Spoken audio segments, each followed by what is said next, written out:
Let's continue with balancing reactions and writing precipitation reactions. But in this second set of problems, we have to also translate from words into formulas.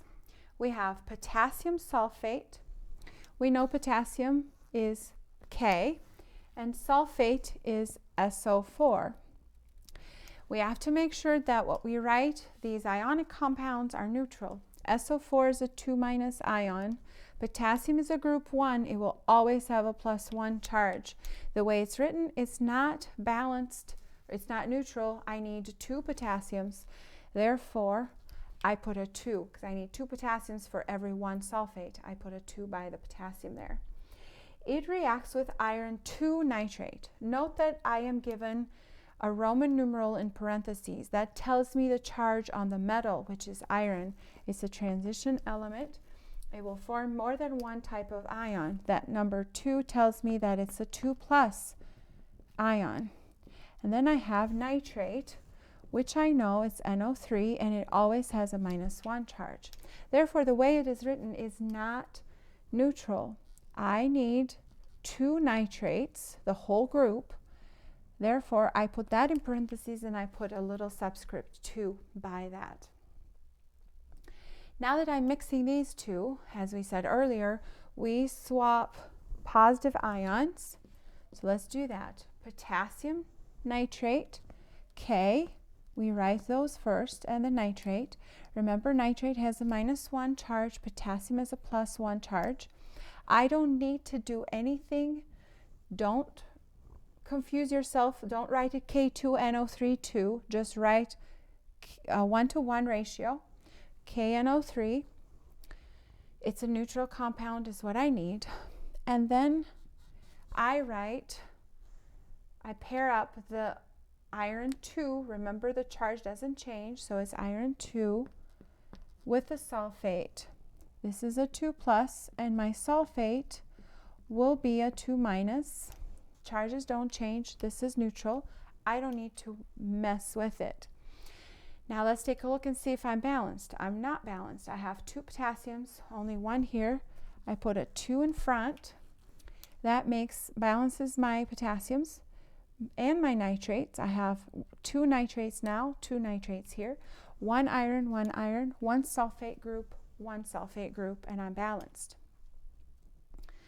Now I need to determine which of these 2 products will be my precipitate.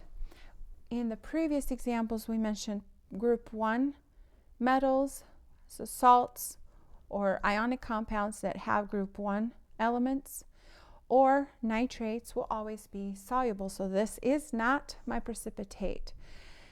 Then I look to the rules for sulfates. Sulfates are always soluble with a few exceptions, and iron is not one of those, which means that iron sulfate is also soluble. This reaction will not give you a precipitate. Let's move on to the next one. We have calcium nitrite. Calcium is a 2+ ion because it's a group 2. Nitrite is a 2- ion. Oops, and I wrote nitrate. It's nitrite, in fact. So it's NO2 with a -1 charge. Now, I have a 2+ and a -1. To make this a neutral compound, I need 2 nitrite anions. Therefore, I put a 2 as a subscript. Don't confuse the 2 that's already there. That means it's got 2 oxygens. But I'm looking at the whole unit. So I'm looking at NO2 as a unit. I need 2 of those because each one has a -1 charge. And I add that to sodium carbonate. Sodium is a +1 because it's a group 1. Carbonate is CO3 and it has a 2- charge. Therefore, this is not neutral. I need 2 sodiums for every 1 carbonate. So I put a 2 as a subscript by sodium. Okay, now that I know what my reactants are, I swap positive ions to write my products. I pair sodium with a nitrite. Sodium is a +1. NO2 is a -1. The way it's written is actually neutral. And then I have a calcium and a carbonate. Calcium is a 2 plus and carbonate is a 2 minus. The way it's written is also neutral. Am I balanced? I'm not balanced. I have 1 calcium, 1 carbonate, but I have 1 sodium over here and 2 over here. Therefore, I need to put a 2 in front of the whole molecule. Remember, when we balance the whole chemical reaction, we now manipulate molar coefficients, those numbers in front of the whole molecule, not subscripts anymore. Now that I balance my sodium, I also balance my nitrites. I have 2 nitrite groups here and 2 nitrite groups over here, so I'm balanced. Now I have to determine which of these products is my precipitate. We said sodium, so sodium is a group 1. Anything that has a group 1 metal will be soluble. This is a soluble compound, or a nitrite. They are soluble too. Then I take a look at the carbonates. Carbonates will not be soluble unless they're paired up with sodium. So sodium carbonate is soluble because of the group 1. Sodium is a group 1 metal, which means that all of sodium salt are they're soluble. Carbonates, therefore, when they're not paired with group 1 ions, they're not soluble, and therefore calcium carbonate is not going to be soluble. In fact, salts of calcium and magnesium carbonate are what gives us the hard water in our homes, if you don't have a water softener, that is. Let's look at the third example. I have magnesium chloride, magnesium and my chloride. Magnesium is a group 2 with calcium, so it has a 2 plus charge. Chlorine is a group 7 minus 1 charge. Therefore, to make this neutral, I need 2 chlorides. And I react that with sodium phosphate. Sodium is a plus 1. Phosphate, PO4, has a 3 minus charge. To make this a neutral compound, I need 3 sodiums for every 1 phosphate group. So there it is. Now I swap positive ions. Sodium will be paired with the chlorine, sodium chloride, plus magnesium will be paired with the phosphate. Okay, now I've got to make sure that I write neutral compounds. Sodium has a plus 1 charge, so it will not change. Chlorine has a minus 1 charge, it will not change. This is neutral. Magnesium, we said, is a 2 plus, and the phosphate is a 3 minus. This is not neutral. To make this a neutral compound, the easiest way to do that is to take the number for the charge on the phosphate and bring it down as a subscript for the magnesium, and then take the number for the charge of the magnesium and bring it down as a subscript for the phosphate. Now 3 times 2, that gives me a plus 6. 2 times 3 gives me a minus 6. This is a neutral compound. So if you cross the charges and bring them down as subscript by the opposite ion, that should do the trick. Let's take a look and see if the whole equation is balanced. I have 3 magnesiums here, but only 1 here, which means that I need to put a 3 in front of this magnesium. Now I have 1 phosphate over here, but 2 phosphates over here. So if I need to put a 2 in front of this molecule to balance my phosphates out. Now that I have the same number of phosphates on both sides, I need to take a look at sodium chloride. I have 3 times 2, that makes 6 chlorides. 2 times 3, 6 sodiums. Here I have 1 of each. If I place a 6 in front of sodium chloride, I balance each of these ions, and I'm now balanced. The last step is to look and figure out which one is the precipitate. We said sodium, any salts that contain sodium are soluble, or the chlorides with the exceptions, but the sodium chloride is soluble.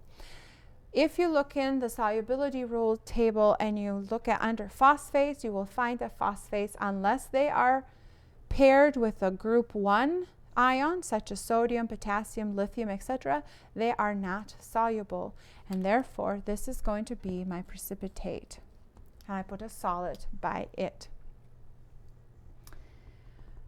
The next example is iron 2 nitrate.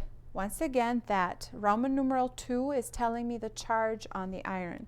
So iron is going to be a 2 plus in this case with a nitrate ion, which is NO3. NO3 has a -1. To make this neutral, I need 2 of those nitrate groups. And I react that with potassium hydroxide. Potassium is K, hydroxide is an OH group. This is a +1 because it's a group 1 ion. OH, the whole thing, has a -1. So hydroxide is a polyatomic ion with a -1 charge. Let's swap ions. Potassium will now be paired with a nitrate, KNO3. The NO3 is a -1, potassium is a +1. This is neutral the way it's written. Iron will now be paired with a hydroxide. Iron is a 2 plus, and hydroxide is a -1. To make this neutral, I need 2 hydroxides. Therefore, I put a parenthesis around the whole thing and put a 2 as a subscript. This makes it a neutral compound. I am not balanced because I have 2 nitrates here, only 1 here. I have 2 hydroxide here, only 1 here. To balance my hydroxides, I put a 2 in front of my KOH and balance the hydroxides, but now my potassium is not balanced. If I put a 2 in front of the KNO3, I balance both of these, and I have also balanced the nitrates. 2 nitrates, 2 nitrates. That makes it balanced.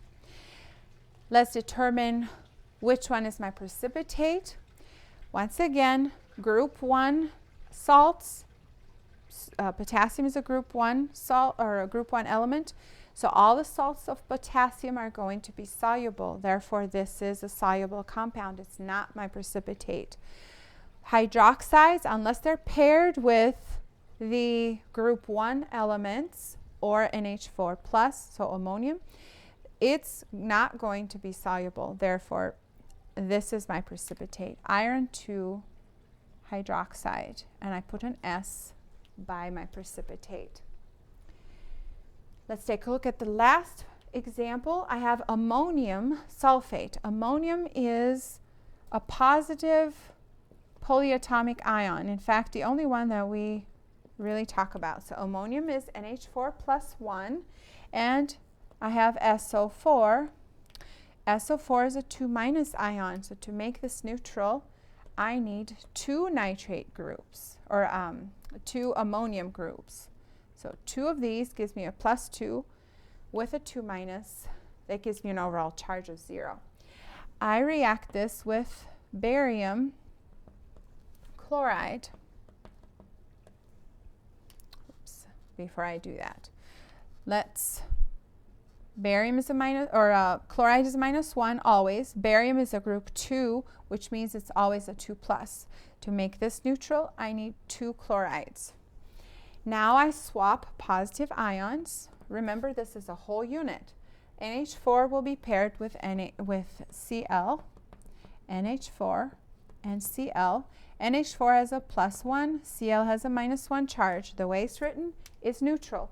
Barium will be paired with my sulfate, and therefore barium, we said it's a 2 plus, and sulfate, SO4, is a 2 minus. The way it's written, it's neutral. Let's balance it. I have 1 barium, 1 barium, 1 sulfate, 1 sulfate, but I have 2 ammoniums here and 2 chlorides, and I have 1 of each on the product side. If I put a 2 in front of ammonium chloride, I balance the whole equation out. And now let's determine which one is our precipitate. Ammonium chloride, whichever you look at it, the positive ion or the negative ion, in the solubility rules table, they are both soluble. Salts with ammonium are soluble. Salts with chloride anions, except for a few exceptions, which ammonium is not one of them, are soluble. So this is soluble. Sulfates in general are soluble unless they're paired with calcium or barium. So barium is one of the exceptions, which means that this is going to be my precipitate, and I write an S by it. This is how you can systematically go through and write chemical reactions for precipitation reactions and determine which one is going to be your precipitate. You are going to have to learn the charges on those ions that always form the same ion, the same type of ion, and how to write neutral compounds from those types of ions, and then use the solubility rules to determine which compounds are going to be your precipitates.